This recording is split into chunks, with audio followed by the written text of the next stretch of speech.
ready with me while I tell you why I quit smoking.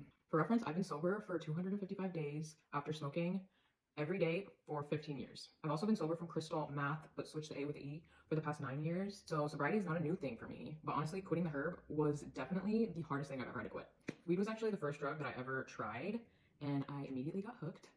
Of course. But truthfully, I have nothing bad to say about it. I believe it got me through some of the hardest times of my life. Using it medicinally for healing, trauma, and surviving is definitely one thing, but relying on it every single day while it simultaneously made everything harder to do was when I really had to take a step back and realize that it was hurting me more than it was helping me. I also believe today's herb is way stronger and a completely different beast than what I started with.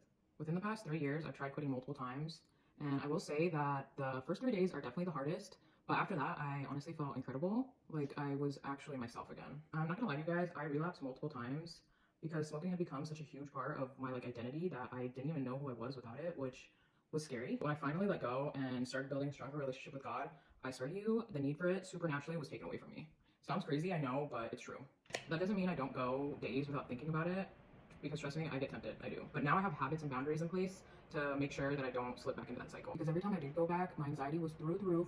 I pretty much would go nonverbal and then self-isolate and then think I needed more just to feel better. And that, my friends, is addiction.